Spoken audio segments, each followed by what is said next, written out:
이 말씀을 듣는 하나님 나라의 백성들 가운데 왕이신 하나님께서 부어주시는 은혜와 평강이 오늘도 충만케 임하시기를 축복합니다. 아멘. 오늘 베드로 후서 3장 마지막 부분의 말씀을 보도록 하겠습니다. 3장 14절입니다. 그러므로 사랑하는 자들아 너희가 이것을 바라보나니 주 앞에서 점도 없고 흠도 없이 평강 가운데 나타나기를 힘쓰라 이렇게 되어 있습니다.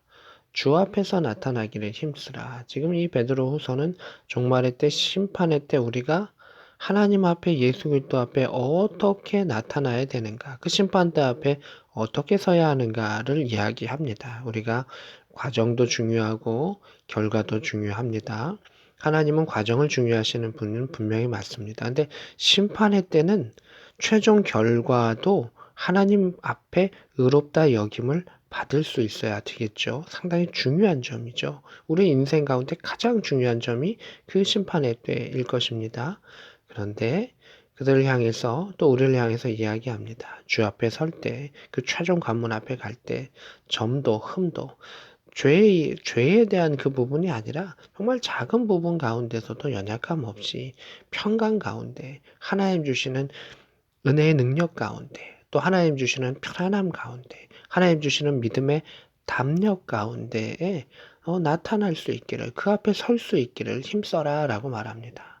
우리가 두렵고 떨림으로 구원을 이루는 것은 필요하지요. 그 과정 가운데. 그러나 그 앞에 섰을 때는 정말 하나님을 사랑하기에 주님, 내가 주님 나라를 위하여 또 이렇게 그 모든 것들을 주께서 주시는 성령의 은혜 가운데 그 자리에 설 수 있기를 원한다. 그래서 사랑하는 자들아, 그 성도들을 향해서 그 믿음의 선배였고, 이 베드로의 상당히 노년에 또 후반부에 있었을 텐데, 이 부분들을 이렇게 사랑하는 성도들에게 그 권면하고 있는 것을 보게 됩니다. 15절입니다. 우리 주의 오래 참으심으로 구원이 될 줄로 여기라. 이렇게 되어 있습니다. 주께서는 오래 참으셨다라고 하는 말이 이제 9절에도 나오죠. 또 8절에는 주께는 하루가 천년 같고 천년이 하루 같다는 그 이야기와 함께 9절에 오래 참으사 아무도 멸망하지 않고 다 회개하게 이르기를 원하시느냐라고 하는 이 말씀이 이어지는 것이죠. 주님께서 오래 참고 계시는 것이다. 우리가 그 종말의 때를 믿음의 사람들이 많이 기다리고 또 견뎌내는 가운데 주님 언제 오십니까? 라고 하는 그 질문 가운데 주님도 오래 참으신다. 왜 참으시냐? 이 땅의 죄와 여러 가지 것 가운데 그 사람들을 한 사람이라도 더 구원하시려고 오래 참으신다. 라고 하는 것입니다. 우리가 사랑하는 형제 바울도 그 받은 지혜대로 너에게 이같이 썼고, 이제 베드로가 바울을 들어서 이야기합니다. 그 바울, 그 처음에 사역할 때 그 바울은 그 사도로 인정받지 못하고 여러 가지 공격도 많이 받았죠. 그러나 베드로 후서가 써졌을 때 그 베드로 사도가 인정하는 거죠. 우리의 사랑하는 형제 바울도 나와 같은 의견으로 성령의 지혜대로 이와 같이 썼던 것을 너희가 기억하라 라고 하는 것입니다. 베드로후서가 이제 이 독특성도 있고 특별함도 있고 그러하지만 베드로가 이야기합니다.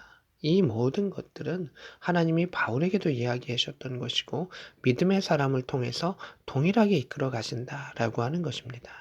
우리가 말씀 중심으로 살아가는 것은 우리가 그 말씀을 품고 믿음의 사람들이 같이 기도하면 언젠가는 그 말씀의 방향이 같이 가는 것이고 또 하나님께서는 동일하신 하나님이기 때문에 이러한 능력을 주신다라고 하는 것을 알 수가 있습니다. 그래서 그러한 상황들을 이야기합니다. 16절에 또한 그 모든 편지에도 이런 일에 관하여 말했을 때 바울 서신 가운데서도 이런 내용들이 있지 않느냐라고 이야기합니다.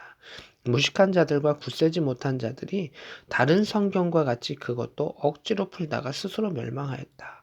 이 무식한 자들, 하나의 말씀을 제대로 알지 못하는 자들, 또 이단에 빠진 자들, 타락한 자들을 의미하죠. 굳세지 못한 자들도 마찬가지죠.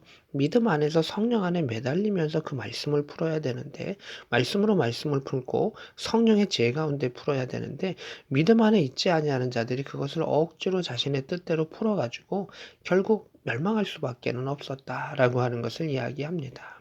17절입니다. 그러므로 사랑하는 자들아. 여기서 성도들을 계속해서 사랑하는 자들아. 이 믿음의 선배로서 그 성도들을 자녀와 같이, 자식과 같이 사랑하고 품는 그 마음을 느낄 수가 있습니다. 너희가 이것을 미리 알았은즉 무업한 자들의 미혹에 이끌려가 너희가 굳센 데서 떨어질까 삼가라.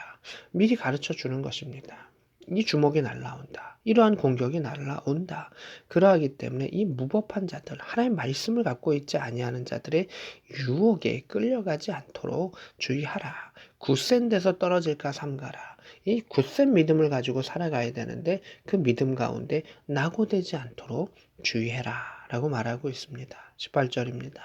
오직 우리 주 곧 구주 예수 그리스도의 은혜와 그를 아는 지식에서 자라가라 라고 말하고 있습니다.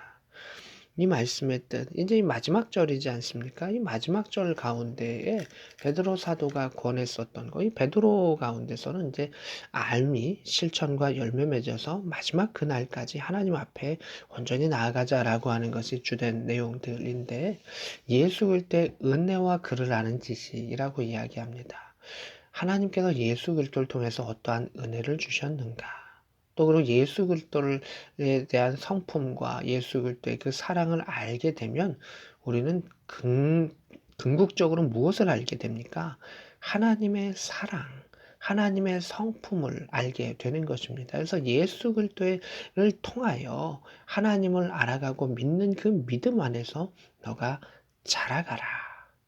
그리고 영광이 이제와 영원한 날까지 그에게 있을지어다.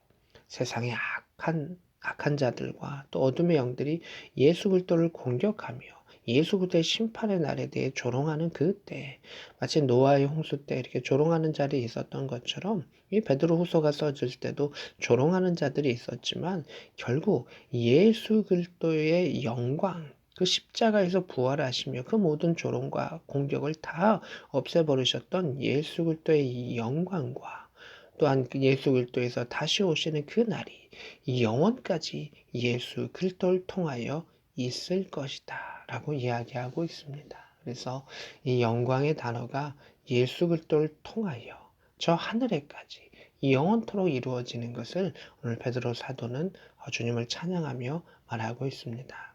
사랑하는 성도 여러분, 우리가 주의 성령 안에서 그 종말의 때, 특별히 심판의 때를 생각하며 그 앞에 나아갈 수 있고 소망하고 담대히 나아갈 수 있고 준비할 수 있는 것은 오직 예수 그리스도의 십자가의 사랑의 은혜로서 또 예수님을 통해서 그 예수님의 그 성품과 그 마음과 그 행함을 아는 것을 통해서 우리는 십자가에 그리고 종말의 그때에 바로 설 수 있다라고 이야기합니다.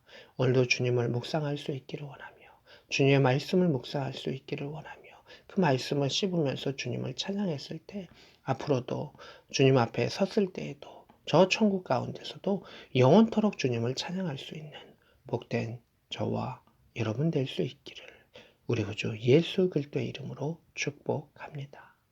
아멘.